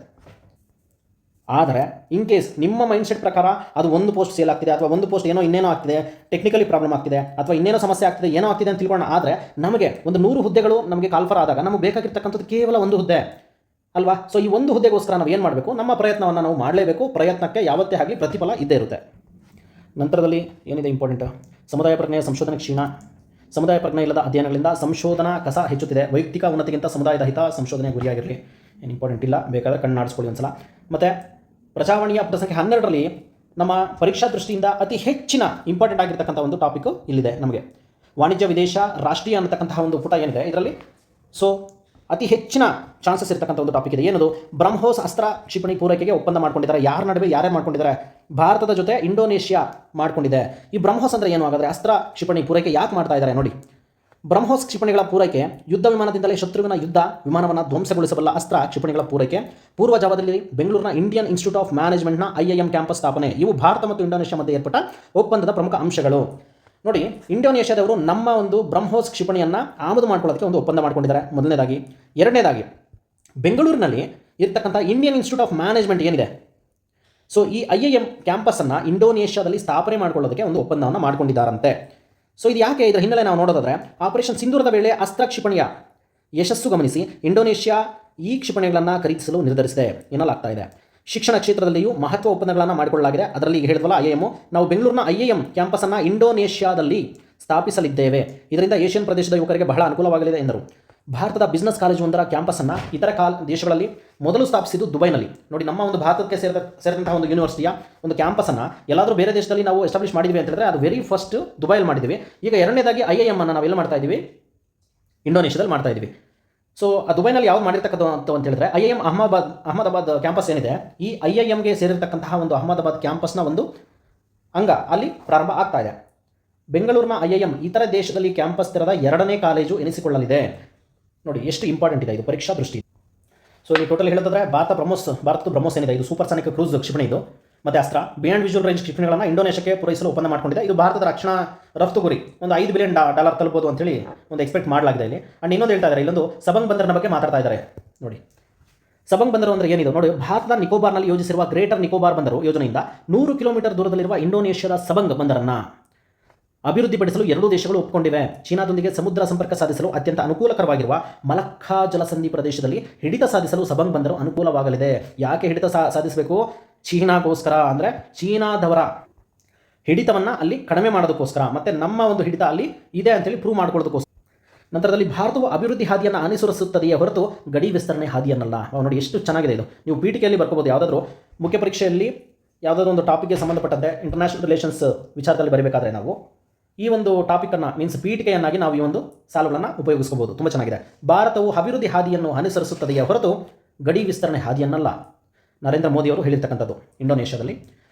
ಇದೇ ಸಂದರ್ಭದಲ್ಲಿ ಮೋದಿಯವರು ಇಂಡೋನೇಷ್ಯಾದಲ್ಲಿ ಪ್ರವಾಸದ ಸಂದರ್ಭದಲ್ಲಿ ಅವರಿಗೆ ಒಂದು ಅತ್ಯುನ್ನತ ಪ್ರಶಸ್ತಿಯನ್ನು ಕೊಟ್ಟಿದ್ದಾರೆ. ಯಾವುದದು ನೋಡಿ, ಅತ್ಯುನ್ನತ ನಾಗರಿಕ ಪದಕ Bintang Adipurna of the republic of Indonesia. ಇದು ಇಂಡೋನೇಷ್ಯಾದ ಧ್ರುವತಾರೆ ಅಂತೇಳಿ ಕರೀತಾರೆ ಈ ಒಂದು ಪ್ರಶಸ್ತಿಯನ್ನು ಕೊಟ್ಟು ಸನ್ಮಾನಿಸಿದ್ದಾರೆ ನರೇಂದ್ರ ಮೋದಿ ಅವರಿಗೆ. ಎರಡು ದೇಶಗಳ ಸ್ನೇಹವನ್ನು ಯಾಕೆ ಕೊಟ್ಟರು ಅಂದ್ರೆ ನೋಡಿ, ಎರಡು ದೇಶಗಳ ಸ್ನೇಹವನ್ನು ಮತ್ತಷ್ಟು ಗಟ್ಟಿಗೊಳಿಸಿದ ಪ್ರಧಾನಿ ನರೇಂದ್ರ ಮೋದಿ ಅವರ ನಾಯಕತ್ವವನ್ನು ಗುರುತಿಸಿ ಈ ಗೌರವ ನೀಡಲಾಗಿದೆ ಅಂತೆ. ಸೊ ನೆಹರು ಅವರಿಗೆ ಮರಣೋತ್ತರವಾಗಿ ಈ ಪದಕವನ್ನು ನೀಡಲಾಗಿತ್ತು ಅಂತ ಹೇಳ್ತಿದ್ದಾರೆ. ಅದೇ ರೀತಿಯಾಗಿ ಬಿಜು ಪಟ್ನಾಯಕ್ ಅವರಿಗೆ ಸಹ ಇಂಡೋನೇಷ್ಯಾದ ಸ್ವತಂತ್ರಕ್ಕಾಗಿ ನಡೆದ ಹೋರಾಟದಲ್ಲಿ ಪ್ರಮುಖ ಪಾತ್ರ ವಹಿಸಿದ್ದಕ್ಕಾಗಿ ಬಿಜು ಪಟ್ನಾಯಕ್ ಅವರಿಗೂ ಸಹ ಈ ಒಂದು ಪ್ರಶಸ್ತಿ ಸಿಕ್ಕಿದೆ. ಯಾವ ಪ್ರಶಸ್ತಿ ನೋಡಿ, ಪ್ರಶಸ್ತಿ ಬಂದ್ಬಿಟ್ಟು ಬಿಂತಾಂಗ್ ಆದಿಪೂರ್ಣ ಆಫ್ ದ ರಿಪಬ್ಲಿಕ್, ಇಂಡೋನೇಷ್ಯಾದ ಧ್ರುವತಾರೆ ಅಂತಕ್ಕಂಥದ್ದು ಯಾರ್ಯಾರಿಗೆ ಫಸ್ಟು ನರೇಂದ್ರ ಮೋದಿ ಅವರಿಗೆ ಸಿಕ್ಕಿದೆ, ಮತ್ತು ನಮ್ಮ ಇನ್ಯಾರಿಗೆ ಸಿಕ್ಕಿದೆ, ನೆಹರು ಅವರಿಗೆ ಸಿಕ್ಕಿದೆ, ಮೂರನೇದಾಗಿ ಬಿಜು ಪಟ್ನಾಯಕ್ ಅವರಿಗೆ ಸಿಕ್ಕಿದೆ. ಮತ್ತು ಈ ಒಂದು ಅತ್ಯುನ್ನತ ಪ್ರಶಸ್ತಿ ಈ ಒಂದು ಟಾಪಿಕ್ಗೆ ಸಂಬಂಧಪಟ್ಟಂತೆ ವಿವಿಧ ದೇಶಗಳ ಅತ್ಯುನ್ನತ ಪ್ರಶಸ್ತಿಗಳನ್ನು ನಮ್ಮ ಭಾರತದ ಯಾವ ಸರ್ವೋಚ್ಚ ನಾಯಕರು ಅಥವಾ ಭಾರತದ ಯಾವ ನಾಗರಿಕರು ಪಡ್ಕೊಂಡಿದ್ದಾರೆ ಅನ್ನೋದನ್ನು ಒಂದು ಪಟ್ಟಿ ಮಾಡ್ಕೊಳ್ಳಿ. ಸೊ ಈ ರೀತಿ ಲಿಂಕ್ ಮಾಡಿ ಓದ್ಕೊಳ್ಳೋದ್ರಿಂದ ತುಂಬ ಉಪಯೋಗ ಆಗುತ್ತೆ. ನೋಡಿ, ಈ ಒಂದು ನ್ಯೂಸಿಂದ ನಮಗೇನು ಅನಿಸ್ತಾ ಇದೆ ನೋಡಿ, ಸಾಮಾನ್ಯವಾಗಿ ನಮ್ಮ ಇಂಡಿಯಾ ಅಂದ ತಕ್ಷಣ ಬರೀ ಇಂಪೋರ್ಟ್ ಮಾಡ್ಕೊಳ್ಳೋ ದೇಶ ಅಂದ್ಕೊಂಡಿದ್ರು ಜನ. ಆದರೆ ಇವತ್ತು ನಾವು ಬ್ರಹ್ಮೋಸ್ ಮತ್ತು ಈ ಅಸ್ತ್ರ ಏನಿದೆ ಮಿಸೈಲ್ಸನ್ನು ಎಕ್ಸ್ಪೋರ್ಟ್ ಮಾಡ್ತಾ ಇದ್ದೀವಿ. ಒಬ್ಬ ಅಧಿಕಾರಿಯಾಗಿ ನಾನು ಇದನ್ನು ಹೆಂಗೆ ನೋಡ್ತಾ ಇದ್ದೀನಿ ಅಂದರೆ, ನಮ್ಮ ದೇಶಕ್ಕೆ ಫಾರಿನ್ ಎಕ್ಸ್ಚೇಂಜ್ ಬರುತ್ತೆ ಇದರಿಂದಾಗಿ. ಬಿಕಾಸ್ ನಾವು ಸೆಲ್ ಮಾಡ್ತಾ ಇದ್ದೀವಿ ಇಲ್ಲಿ, ನಮಗೇನು ಬರುತ್ತೆ, ಫಾರಿನ್ ಎಕ್ಸ್ಚೇಂಜ್ ಬರುತ್ತೆ. ಮತ್ತು ನಮ್ಮ ಡಿಫೆನ್ಸ್ ಬಜೆಟ್ಗೆ ಸಪೋರ್ಟ್ ಆಗುತ್ತೆ ಇದರಿಂದಾಗಿ. ಮೇಕ್ ಇನ್ ಇಂಡಿಯಾ ಅನ್ನತಕ್ಕಂಥ ಒಂದು ಯೋಜನೆ ಇದೆಯಲ್ಲ, ಅದು ಬರೀ ಘೋಷಣೆ ಅಲ್ಲ, ಅದು ಇವತ್ತು ರಿಯಾಲಿಟಿ ಆಗಿದೆ ಅಂತೇಳಿ ನಾವು ಎದೆ ತಟ್ಕೊಂಡು ಹೇಳ್ಬೋದು. ಆ್ಯಂಡ್ ಇದನ್ನು ಮುಖ್ಯ ಪರೀಕ್ಷೆಯಲ್ಲೂ ಸಹ ಈ ಸಾಲುಗಳನ್ನು ಬಳಸ್ಕೊಳ್ಬೋದು. ನೋಡಿ, ಅದೇ ರೀತಿಯಾಗಿ ಈ ಸುಬಂಗ್ ಬಂದರು ಮತ್ತು ಮಲಕ್ಕಾ ಜಲಸಂಧಿ ಈ ಎಲ್ಲ ಜಿಯೋಗ್ರಫಿಕಲ್ ಲೊಕೇಶನ್ಸ್ ಇದೆ. ಇದನ್ನು ನಾವು ಮ್ಯಾಪ್ನಲ್ಲಿ ಒಂದ್ಸಲ ನೋಡ್ಕೊಳ್ಳೇಬೇಕು. ಬಿಕಾಸ್ ಏನಾದರೂ ಒಂದು ನಾವು ನ್ಯೂಸಲ್ಲಿ ಕರೆಂಟ್ ಅಫೇರ್ಸಲ್ಲಿ ಓದ್ತಾ ಇದ್ದೀವಿ ಅಂತ ಹೇಳಿದ್ರೆ ಅದನ್ನು ನಾವು ಜಿಯೋಗ್ರಫಿ ರಿಲೇಟೆಡ್ ಆಗಿರ್ಬೋದು ಅಥವಾ ಬೇರೆ ಯಾವುದೇ ಸಬ್ಜೆಕ್ಟ್ ರಿಲೇಟೆಡ್ ಆಗಿರ್ಬೋದು, ಇವನ್ ಹಿಸ್ಟ್ರಿ ಆಗಿರ್ಬೋದು, ಏನಾದರೂ ಆ ಪ್ಲೇಸಸ್ ಬಂದಿದೆ ಅಂತ ಹೇಳಿದ್ರೆ ನಾವು ಡೆಫಿನೆಟ್ಲಿ ಆ ಒಂದು ಮ್ಯಾಪನ್ನು ಓಪನ್ ಮಾಡಿ ಆ ಪ್ಲೇಸಸ್ ಎಲ್ಲಿದೆ ಅಂತೇಳಿ ನಾವು ನೋಡಲೇಬೇಕಾಗುತ್ತೆ. ನೋಡಿ, ಸಬಂಗ್ ಬಂದರು ಅಂತೇಳಿ ಕರೀತಾ ಇದ್ದಾರೆ. ಆ ಸಬಂಗ್ ಬಂದರು ಇಲ್ಲಿದೆ. ಅದೇ ರೀತಿಯಾಗಿ ಚೀನಾ ಇಲ್ಲಿ ಬರುತ್ತೆ, ನಮ್ಮ ಭಾರತ ಇಲ್ಲಿ ಬರುತ್ತೆ, ಮತ್ತು ಸ್ಟೇಟ್ ಆಫ್ ಮಲಕ್ಕಾ ಇಲ್ಲಿ ಬರುತ್ತೆ. 100 ಕಿಲೋಮೀಟರ್ಗಳ ಡಿಫ್ರೆನ್ಸ್ ಎಲ್ಲಿಂದ ಇಲ್ಲಿಗೆ, ನಮ್ಮ ಸಬಂಗ್ ಬಂದರಿಂದ ಹಿಡಿದು ಅಂಡಮಾನ್ ನಮ್ಮ ಗ್ರೇಟ್ ನಿಕೋಬಾರ್ ಐಲ್ಯಾಂಡ್ಸ್ ಇದೆಯಲ್ಲ ಅಲ್ಲಿಗೆ ಡಿಸ್ಟೆನ್ಸ್ ಇದಾಗುತ್ತೆ. ಮತ್ತು ಚೀನಾ ಮೇಲೆ ನಾವು ಯಾವ ರೀತಿ ಒಂದು ಹಿಡಿತವನ್ನು ಸಾಧಿಸ್ಬೋದು. ಅದೇ ರೀತಿಯಾಗಿ ಅಂತಾರಾಷ್ಟ್ರೀಯ ಮಟ್ಟದಲ್ಲಿ ಈ ಎರಡೂ ದೇಶಗಳ ಅಂದರೆ ಇಂಡೋನೇಷ್ಯಾ ಆಗಿರ್ಬೋದು ಭಾರತ ಆಗಿರ್ಬೋದು ಎರಡೂ ದೇಶಗಳ ಒಂದು ಸಂಬಂಧ ಯಾವ ರೀತಿ ಗಟ್ಟಿಯಾಗುತ್ತೆ ಇವೆಲ್ಲವನ್ನೂ ಸಹ ನಾವು ನೋಡ್ಬೋದಾಗಿರುತ್ತೆ. ಸಬಂಗ್ ಬಂದರು ಭಾರತ, ನಮ್ಮ ಗ್ರೇಟ್ ನಿಕೋಬಾರ್ ಐಲ್ಯಾಂಡ್ಸ್. ಇಲ್ಲಿ ಮ್ಯಾಪಲ್ಲಿ ನಾವು ಗಮನಿಸಬೇಕಾಗಿರ್ತಕ್ಕಂಥದ್ದು ಏನು ಪ್ರಮುಖ ಅಂಶಗಳು ಅಂತ ಹೇಳಿದ್ರೆ, ಈ ಒಂದು ಗ್ರೇಟ್ ನಿಕೋಬಾರ್ ಐಲ್ಯಾಂಡ್ಸ್ ಇದು ಭಾರತದ ದಕ್ಷಿಣದ ತುದಿಯಲ್ಲಿದ್ದು ಒಂದು ಹಿಂದೂ ಮಹಾಸಾಗರದ ಕಾವಲುಗಾರನಂತೆ ಇದು ಕೆಲಸ ಮಾಡ್ತಾ ಇರುತ್ತೆ. ಮತ್ತು ಈ ಒಂದು ಸುಬಂಗ್ ಬಂದರು ಇದೆಯಲ್ಲ ಇದು ಪೋರ್ಟು. ಸೊ ಇದ್ರ ಬಗ್ಗೆ ಹೇಳೋದಾದರೆ ಇದು ಸುಮಾತ್ರಾ ದ್ವೀಪದ ಉತ್ತರದ ತುದಿಯಲ್ಲಿದೆ. ನೋಡಿ, ಇದು ಸುಮಾತ್ರಾ ಇಲ್ಲಿ ಬರುತ್ತೆ, ಇದರ ಉತ್ತರಕ್ಕೆ ಇದಿದೆ. ಇವೆರಡರ ನಡುವಿನ ಅಂತರ ಕೇವಲ 100 ಕಿಲೋಮೀಟ್ರು. ಅಂದರೆ ನಮ್ಮ ನಿಕೋಬಾರ್ ಐಲ್ಯಾಂಡ್ಸ್ಗೂ ಮತ್ತು ಸುಬಾಂಗ್ ಬಂದರ್ನ ಒಂದು ಡಿಸ್ಟೆನ್ಸ್ ಎಷ್ಟಿದೆ ಅಂತ ಹೇಳಿದ್ರೆ 100 ಕಿಲೋಮೀಟರ್ಸ್ ಆಗಿರುತ್ತೆ ಅಷ್ಟೇ. ನಂತರದಲ್ಲಿ ಮಲಕ್ಕಾ ಜಲಸಂಧಿ ನೋಡಿ, ಸ್ಟೇಟ್ ಆಫ್ ಮಲಕ್ಕಾ. ಈ ಒಂದು ಸ್ಟೇಟ್ ಆಫ್ ಮಲಕ್ಕಾ ಬಗ್ಗೆ ಹೇಳ್ತಿದ್ರೆ ಇದು ಜಗತ್ತಿನ ಅತ್ಯಂತ ಜನನಿಬಿಡ ಸಮುದ್ರ ಮಾರ್ಗ. ಚೀನಾದ 80% ಒಂದು ಫ್ಯೂಯಲ್ ಏನಿದೆ ಇಂಧನ ಸರಬರಾಜು ಇದೇ ಮಾರ್ಗದ ಮೂಲಕ ನಡೆಯುತ್ತೆ. ಸೊ ಇಲ್ಲಿ ನಾವು ಇಂಡೋನೇಷ್ಯಾದ ಜೊತೆ ಒಂದು ಬಾಂಧವ್ಯವನ್ನು ಹೆಚ್ಚಿಸ್ಕೊಳ್ತಕ್ಕಂಥದ್ದು ನಮಗೆ ಒಳ್ಳೆಯದೇ ಆಗುತ್ತೆ. ಹಾಗೆಯೇ ಈ ಒಂದು ಪ್ರದೇಶದಲ್ಲಿ ಭದ್ರತೆ ಮತ್ತು ಎಲ್ಲರಿಗೂ ಒಂದು ಸಮಾನ ಬೆಳವಣಿಗೆಯನ್ನು ಸಾಧಿಸೋದಕ್ಕೆ ಈ ಎರಡೂ ಬಂದರುಗಳ ಒಂದು ಸಮನ್ವಯ ತುಂಬ ಇಂಪಾರ್ಟೆಂಟ್ ಆಗುತ್ತೆ. ನಮ್ಮ ನಿಕೋಬಾರ್ ಅದೇ ರೀತಿಯಾಗಿ ಸಬಾಂಗ್ ಬಂದರು. ನೋಡಿ, ನೀವು ಕರೆಂಟ್ ಅಫೇರ್ಸನ್ನು ಪ್ರಾಕ್ಟೀಸ್ ಮಾಡಬೇಕಾದ್ರೆ ಮ್ಯಾಪ್ ಮೀನ್ಸ್ ಒಂದು ಔಟ್ಲೈನ್ ಮ್ಯಾಪನ್ನು ಕಡ್ಡಾಯವಾಗಿ ನಿಮ್ಮ ಕೈಯಲ್ಲಿ ಇಟ್ಕೊಂಡು ಪ್ರಾಕ್ಟೀಸ್ ಮಾಡೋದ್ರಿಂದ ನಿಮಗೆ ಜಿಯೋಗ್ರಫಿಯಲ್ಲಿ ಅಥವಾ ಬೇರೆ ಯಾವುದೇ ಸಬ್ಜೆಕ್ಟಲ್ಲಿ ಆಗಿರ್ಬೋದು ಒಂದೆರಡು ಮಾರ್ಕ್ಸು ಬೇರೆಯವ್ರಿಗಿಂತಲೂ ಸ್ವಲ್ಪ ಹೈಯೆಸ್ಟ್ ಬರೋದಕ್ಕೆ ಇದು ತುಂಬ ಸಪೋರ್ಟ್ ಆಗುತ್ತೆ. ಸೊ ನಂತರದ ಇಂಪಾರ್ಟೆಂಟ್ ಏನಿದೆ, E20 ಸಮಸ್ಯೆ ಎಲ್ಲಿದೆ ಹೇಳಿ ಅಂತ ಹೇಳ್ತಾರೆ. ಏನು E20 ಅಂತ ಹೇಳಿದ್ರೆ ಇದು E20 ಅಂದರೆ ಇಷ್ಟೇ. ಅಂದರೆ ಇಲ್ಲಿ ಎಥನಾಲ್. ಅಂದರೆ ಏನು? ಎಥನಾಲ್. ಸೊ 20 ಅಂದರೆ ಪೆಟ್ರೋಲ್ನಲ್ಲಿ 20% ಎಥನಾಲ್ ಇದೆ ಅಂತೇಳಿ ಅಷ್ಟೇ. ಅಂದರೆ ರಿಮೈನಿಂಗ್ ಟೋಟಲ್ 100%ಅಲ್ಲಿ 20% ಎಥನಾಲ್ ಇರುತ್ತೆ, ರಿಮೈನಿಂಗ್ 80% ಏನಿರುತ್ತೆ ಪೆಟ್ರೋಲ್ ಇರುತ್ತೆ ಅಷ್ಟೇ. ಸದ್ಯಕ್ಕೆ ನಾವು E10 ಇದ್ದೀವಿ ಪ್ರೆಸೆಂಟ್ಲಿ. ಆಲ್ರೆಡಿ ಶಿಫ್ಟ್ ಆಗಿದೆ. ಈಗ E20ಗೆ ಶಿಫ್ಟ್ ಮಾಡಿರೋದು ಕೂಡ ಗೌರ್ಮೆಂಟ್ ಪ್ಲಾನು. ಬಿಕಾಸ್ ಇದನ್ನು 2030ಗೆ ಪ್ಲಾನ್ ಮಾಡಿದ್ರು. ಆದರೆ ಮುಂಚಿತವಾಗಿ ನಮ್ಮ ನರೇಂದ್ರ ಮೋದಿಯವರ ಸರ್ಕಾರ ಮುಂಚಿತವಾಗಿ ಇಂಪ್ಲಿಮೆಂಟ್ ಮಾಡಿ. ಸೊ ಇದರಿಂದಾಗಿ ಇದನ್ನು ಯಾವ ರೀತಿ ತಯಾರು ಮಾಡ್ತಾರೆ ಅಂತ ಹೇಳಿದ್ರೆ, ಮುಖ್ಯವಾಗಿ ಕಬ್ಬಿನ ಹಾಲಾಗಿರ್ಬೋದು ಅಥವಾ ಕಬ್ಬಿನ ಜೊಲ್ಲೆ ಬರುತ್ತಲ್ಲ, ಅದು ಹಾಳಾದ ಧಾನ್ಯಗಳು. ಸೊ ಇವುಗಳಿಂದ ಎಥನಾಲನ್ನು ತಯಾರು ಮಾಡ್ತಾರೆ. ರೈತರಿಗೂ ಕೂಡ ಇದರಿಂದ ಒಳ್ಳೆ ಇನ್ಕಮ್ ಇರುತ್ತೆ. ಆ್ಯಂಡ್ 2030ಗೆ ಇದನ್ನು ಪ್ಲಾನ್ ಮಾಡಿದ್ರು. 2025 ಹೊತ್ತಿಗೆ ನಮ್ಮ ನರೇಂದ್ರ ಮೋದಿಯವರ ಒಂದು ನಿರ್ಧಾರದಿಂದ ಇದು ಬೇಗ ಇಂಪ್ಲಿಮೆಂಟ್ ಆಗಿದೆ. ಇದರಿಂದ ಆಗ್ತಕ್ಕಂಥ ಒಂದು ಉಪಯೋಗಗಳು ಏನು ಅಂತ ನಾವು ನೋಡೋದಾದರೆ, ಇಂಪೋರ್ಟ್ ಕಡಿಮೆ ಆಗುತ್ತೆ. ನಾವೇನು ಕ್ರೂಡ್ ಆಯಿಲ್ಸು ಅಥವಾ ಪೆಟ್ರೋಲಿಯಂ ಪ್ರಾಡಕ್ಟ್ಸನ್ನು ಪರ್ಚೇಸ್ ಮಾಡ್ತೀವಿ, ಸೊ ಅದು ಇಂಪೋರ್ಟ್ ಮಾಡ್ಕೊಳ್ಳೋದು ಬೇರೆ ದೇಶಗಳಿಂದ ನಮಗೆ ಕಡಿಮೆ ಆಗುತ್ತೆ. ಇದರಿಂದ ವಿದೇಶಿ ವಿನಿಮಯ ಉಳಿಯುತ್ತೆ. ಅಂದರೆ ನಾವು ಬೇರೆಯವರಿಗೆ ಕೊಡ್ತಕ್ಕಂಥ ಮೊತ್ತ ಏನಿದೆ ಅದು ಕಡಿಮೆ ಆಗುತ್ತೆ. ಆ್ಯಂಡ್ ಎನ್ವಿರಾನ್ಮೆಂಟ್ಗೂ ಕೂಡ ತುಂಬ ಒಳ್ಳೆಯದು. ಬಿಕಾಸ್ ಪೆಟ್ರೋಲ್ ಹೈಯೆಸ್ಟ್ ಯೂಸ್ ಮಾಡೋದ್ರಿಂದ ಏನಾಗುತ್ತೆ, ಕಾರ್ಬನ್ ಮೊನಾಕ್ಸೈಡನ್ನು ನಾವು ಎನ್ವಿರಾನ್ಮೆಂಟ್ಗೆ ಬಿಡ್ತೀವಿ. ಕಾರ್ಬನ್ ಮೊನಾಕ್ಸೈಡ್ ಆಗಿರ್ಬೋದು, ಕಾರ್ಬನ್ ಡೈಆಕ್ಸೈಡ್ ಆಗಿರ್ಬೋದು, ಇದೆಲ್ಲ ಎಮಿಷನ್ಸ್ ಕಡಿಮೆ ಆಗುತ್ತೆ. ಎಮಿಷನ್ಸ್ ಕಡಿಮೆ ಆಗೋದ್ರಿಂದ ಏನಾಗುತ್ತೆ, ಪೊಲ್ಯೂಷನ್ ಕಡಿಮೆ ಆಗುತ್ತೆ ಎನ್ವಿರಾನ್ಮೆಂಟಲ್ ಅಷ್ಟೇ. ಸೊ ಬಟ್ ಆದರೆ ಈ ಒಂದು E20 ಆಗ್ತಕ್ಕಂಥ ಏನಾದರೂ ಸಮಸ್ಯೆಗಳು ಇದೆಯಾ ಅಂತ ನೋಡೋದಾದರೆ, E20 ಪೆಟ್ರೋಲನ್ನು ಬಳಸೋದ್ರಿಂದ ಕೆಲವೊಂದು ವೆಹಿಕಲ್ಸ್ ಮೈಲೇಜ್ ಯೂಶಲಿ ಕಡಿಮೆ ಕೊಡುತ್ತೆ ಅಂತ ಹೇಳ್ತಾ ಇದ್ದಾರೆ, ನೋಡಬೇಕು. ಒಟ್ಟಾರೆ ಸರ್ಕಾರದ ಉದ್ದೇಶ ಏನು, ಇಂಧನ ಕ್ಷೇತ್ರದಲ್ಲಿ ಭಾರತ ಸ್ವಾವಲಂಬಿ ರಾಷ್ಟ್ರ ಆಗಬೇಕು. ಇದು ಪ್ರಮುಖವಾಗಿರ್ತಕ್ಕಂಥ ಒಂದು ಉದ್ದೇಶ ಆಗಿದೆ. ನಂತರದ ಇಂಪಾರ್ಟೆಂಟ್ ಟಾಪಿಕ್ ಏನು ಅಂತ ನಾವು ನೋಡ್ತಿದ್ರೆ, ಅಡಿಕೆ ಸಾಗಣೆ ನಿರ್ಬಂಧ ತೆರವು ಸಹಕಾರಿಗಳ ಒತ್ತಡ ಅಂತೆ. ಸೊ ಮಹಾರಾಷ್ಟ್ರದಲ್ಲಿ ನಮ್ಮ ಕರ್ನಾಟಕದಿಂದ ಹೋಗ್ತಾ ಇರ್ತಕ್ಕಂಥ ವಾಹನಗಳನ್ನು ಮಹಾರಾಷ್ಟ್ರದಲ್ಲಿ ತಡೆ ಹಿಡಿತಾ ಇದ್ದಾರಂತೆ. ಕರ್ನಾಟಕದ ಬೆಳೆಗಾರರಿಗೆ ಗಣನೀಯ ತೊಂದರೆ ಉಂಟಾಗಿದೆಯಂತೆ. ಇದೇನು ಪರೀಕ್ಷಾ ದೃಷ್ಟಿಯಿಂದ ನಮಗೆ ಈ ಕರೆಂಟ್ ಅಫೇರ್ಸು ಯಾವುದೂ ಇಂಪಾರ್ಟೆಂಟ್ ಆಗೋದಿಲ್ಲ. ಇನ್ನು ಪರೀಕ್ಷಾ ದೃಷ್ಟಿಯಿಂದ ಯಾವೆಲ್ಲ ಕರೆಂಟ್ ಅಫೇರ್ಸ್ ಮ್ಯಾಟರ್ ಆಗುತ್ತೆ ಅಂತ ನೋಡೋದಾದರೆ ಯಾವುದೂ ಇಲ್ಲ. ಇನ್ನು ಕ್ರೀಡೆಗೆ ಸಂಬಂಧಿಸಿದಂತೆ ಪರೀಕ್ಷೆಗಳಲ್ಲಿ, ಸ್ಪರ್ಧಾತ್ಮಕ ಪರೀಕ್ಷೆಗಳಲ್ಲಿ ತುಂಬ ಗಣನೀಯವಾಗಿ ಕಡಿಮೆ ಪ್ರಶ್ನೆಗಳು ಕೇಳ್ತಾರೆ ನನ್ನ ಪ್ರಕಾರ. ಸೊ UPSCಯಲ್ಲಂತೂ ನಾನು ನೋಡಿದ ಹಾಗೆ 1 ಅಥವಾ 2 ಪ್ರಶ್ನೆಗಳು ಕಳೆದ ಒಂದು 10 ವರ್ಷಗಳಲ್ಲಿ ಬಂದಿದ್ದರೆ ಹೆಚ್ಚೆಚ್ಚು ಅಷ್ಟೇ. ಅಥವಾ ನಮ್ಮ ರಾಜ್ಯ ಸರ್ಕಾರದ ಸ್ಪರ್ಧಾತ್ಮಕ ಪರೀಕ್ಷೆಗಳಲ್ಲಿ ಓವರಾಲ್ ಸ್ಪೋರ್ಟ್ಸ್ ಬಗ್ಗೆ ಕೇಳ್ತಕ್ಕಂತಹ ಪ್ರಶ್ನೆಗಳು ತುಂಬಾ ಕಡಿಮೆ. ಆ್ಯಂಡ್ ಇಲ್ಲಿ FIFA ವಿಶ್ವಕಪ್ ಬಗ್ಗೆ ಕೇಳ್ತಾ ಇದ್ದಾರೆ. ಸೊ ಇಲ್ಲಿ ಕ್ವಾರ್ಟರ್ ಫೈನಲ್ಲು ಮತ್ತು ಸೆಮಿಫೈನಲ್ಸ್ ಬಗ್ಗೆ ಇನ್ನು ಮಾತಾಡ್ತಾ ಇದ್ದಾರೆ. ಸೊ ಫೈನಲ್ಸ್ಗೆ ಹೋದಾಗ ಯಾರು ವಿನ್ ಆಗ್ತಾರೆ, ಯಾರು ರನ್ನರ್ ಅಪ್ ಆಗ್ತಾರೆ, ಅದು ಮಾತ್ರ ನಮಗೆ ಮ್ಯಾಟರ್ ಆಗುತ್ತೆ. ಆ್ಯಂಡ್ ಅದರ ಬಗ್ಗೆ ಮುಂದಿನ ದಿನಗಳಲ್ಲಿ ನಾವು ಡಿಟೇಲ್ ಆಗಿ ನೋಡೋಣ. Thank you.